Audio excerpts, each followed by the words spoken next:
ಹೃದಯಾಘಾತದಿಂದ ಜೋ ಸೈಮನ್ ನಿಧನರಾಗಿದ್ದಾರೆ. ಹಿರಿಯ ನಿರ್ದೇಶಕ ಜೋ ಸೈಮನ್ ವಿಧಿವಶರಾಗಿದ್ದಾರೆ. ಫಿಲ್ಮ್ ಚೇಂಬರ್ನ ಸಭೆಯಲ್ಲಿ ಭಾಗಿಯಾಗಿದ್ದಾಗಲೇ ಹೃದಯಾಘಾತ ಸಂಭವಿಸಿದೆ.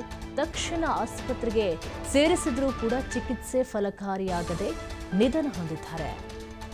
70ರಿಂದ 80 ದಶಕದ ಬಹುಬೇಡಿಕೆಯ ನಿರ್ದೇಶಕ ಜೋ ಸೈಮನ್, ಉತ್ತಮ ಸಿನಿಮಾ ನಿರ್ದೇಶನಗಳಿಗೆ ಹೆಸರಾಗಿದ್ದಂಥ ಜೋ ಸೈಮನ್ ಕನ್ನಡ ಚಿತ್ರರಂಗಕ್ಕೆ ಅಪಾರವಾದಂಥ ಸೇವೆಯನ್ನು ಕೂಡ ಸಲ್ಲಿಸಿದ್ದಂಥ ಜೋ ಸೈಮನ್ ನೋಡಿ, ಒಂದು 70ರಿಂದ 80 ದಶಕದ ಬಹುಬೇಡಿಕೆಯ ನಿರ್ದೇಶಕ ಆಗಿದ್ದಂಥ ಜೋ ಸೈಮನ್, ಉತ್ತಮ ಸಿನಿಮಾ ನಿರ್ದೇಶನಗಳಿಗೆ ಹೆಸರಾಗಿದ್ದಂಥ ಇವರು ಕನ್ನಡ ಚಿತ್ರರಂಗಕ್ಕೆ ಅಪಾರ ಸೇವೆಯನ್ನು ಸಲ್ಲಿಸಿರುವಂಥ ಕೊಡುಗೆ ಕೂಡ ಇವರಿಗೆ ಸಲ್ಲುತ್ತೆ. ಜೋ ಸೈಮನ್ ಮೂಲತಃ ಮಂಡ್ಯದವರು. ತಮ್ಮ ಓದನ್ನ ಮಂಡ್ಯದಲ್ಲಿ ಮುಗಿಸಿದ ನಂತರ 1967ರಲ್ಲಿ ರಗಸ್ಯ ಪೊಲೀಸ್ 115 ಮೂಲಕ ಚಲನಚಿತ್ರ ರಂಗವನ್ನು ಪ್ರವೇಶ ಮಾಡ್ತಾರೆ. ಪ್ರಾರಂಭದಲ್ಲಿ ಅವರು ಟಚ್ ಅಪ್ ಬಾಯ್ ಹಾಗೂ ಸಹಾಯಕ ಮೇಕಪ್ ಮ್ಯಾನ್ ಮತ್ತು ಸೆಟ್ ಬಾಯ್ ಆಗೂ ಕೂಡ ಕೆಲಸವನ್ನ ಮಾಡಿದ್ರು. ನಂತರ ಅವರು ನಿರ್ದೇಶನ ವಿಭಾಗದಲ್ಲೂ ಕೂಡ ಕೆಲಸವನ್ನ ಮಾಡೋದಕ್ಕೆ ಆರಂಭ ಮಾಡಿದ್ರು. ಅವರು KSR ದಾಸ್ ಹಾಗೂ RN ಜಯಗೋಪಾಲ್ ಹಾಗೂ ಕಣಗಾಲು ಪ್ರಭಾಕರ ಶಾಸ್ತ್ರಿ ಹಾಗೆಯೇ SV ರಾಜೇಂದ್ರ ಸಿಂಗ್ ಬಾಬು ಮುಂತಾದ ನಿರ್ದೇಶಕರೊಂದಿಗೆ ಕೆಲಸವನ್ನು ಕೂಡ ಮಾಡಿದ್ರು.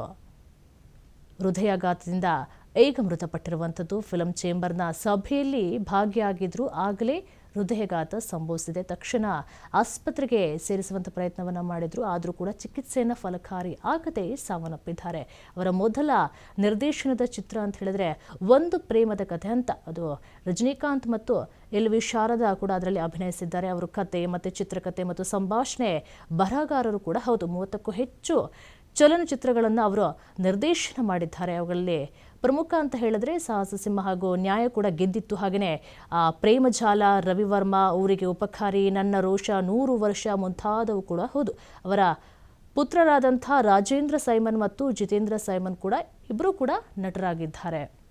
ನೋಡಿ, 70ರಿಂದ 80 ದಶಕದ ಬಹುಬೇಡಿಕೆಯ ನಿರ್ದೇಶಕ ಆಗಿದ್ದಂಥ ಜೋ ಸೈಮನ್, ಉತ್ತಮ ಸಿನಿಮಾ ನಿರ್ದೇಶಗಳಿಗೆ ಹೆಸರಾಗಿದ್ದಂಥ ಇವರು ಕನ್ನಡ ಚಿತ್ರರಂಗಕ್ಕೆ ಅಪಾರವಾದಂಥ ಸೇವೆಯನ್ನು ಕೂಡ ಸಲ್ಲಿಸಿದ್ರು. ನಟ ಕೂಡ ಹೌದು.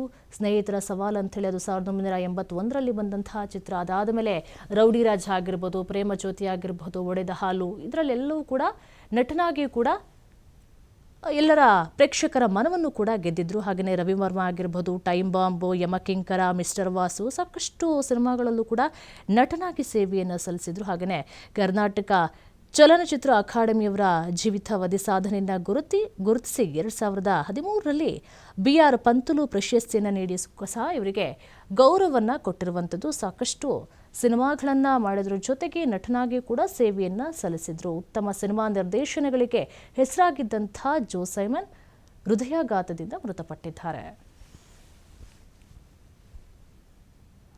ಕಾರ್ಯಕಾರಿ ಸಮಿತಿ ಮೀಟಿಂಗು, ಸರ್ಕಾರಕ್ಕೆ ಬಜೆಟ್ಗೆ ಎಲ್ಲ ವಿಷಯ ಚರ್ಚೆ ಮಾಡಿಕೊಂಡು ಫಂಕ್ಷನ್ ಮಾಡೋದನ್ನ ಮಾತಾಡೋದು. ತುಂಬ ಚೆನ್ನಾಗಿ ಪಾಪ ಜೋ ಸೈಮನ್ ಮಾತಾಡೋದು.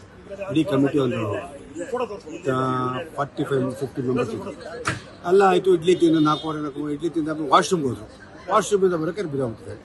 ಅಲ್ಲಿ ಯಾರೋ ಚಕ್ಕತ್ತ ನಮ್ಮ ಯಾರೋ ನೋಡಿ ಮೆಂಬರ್ ಜೋ ಸೈಮನ್ ಇಮಿಡಿಯೇಟ್ ಹೋದಾಗ ಅವರು ಅವಾಗ ಆಲ್ರೆಡಿ ಮಾತಾಡ್ತಾರೆ. ನನ್ನ ಮೊಬೈಲ್ ಇದೆ ಅಂತ ಅದನ್ನು ಚಕ್ಕನ್ನು ಎತ್ಕೊಂಡು ಹಾಸ್ಪಿಟಲ್ ಬರೋಕ್ಕೆ ಇಲ್ಲಿ ಬಂದಾಗ ಪಲ್ಸೆಲ್ಲ ನಿಂತೋಗ್ತಿತ್ತು.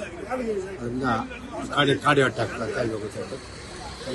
ತುಂಬ ನೋವಾಗ್ತದೆ. ಒಳ್ಳೆಯದು, ತುಂಬ ಚೆನ್ನಾಗಿ ಮಾತಾಡಿದ್ರು. ಸಲಹೆಗಳು ತುಂಬ ಚೆನ್ನಾಗಿ ಕೊಟ್ಟರು. ಇವಾಗಿಲ್ಲ ಅಂದರೆ ನಾವು ಊಹೆ ಮಾಡೋಕ್ಕಾಗಲ್ಲ. ಎಷ್ಟು ಚೆನ್ನಾಗಿದ್ದ ವ್ಯಕ್ತಿ ಇಮಿಡಿಯೇಟ್ಲಿ ಈ ಥರ ಆದರೆ ನಾವು ಯಾರು ಮನುಷ್ಯ ಯಾರು ಹೆಂಗಿರ್ತಾರೆ ಇವತ್ತು ಭಗವಂತನೇ.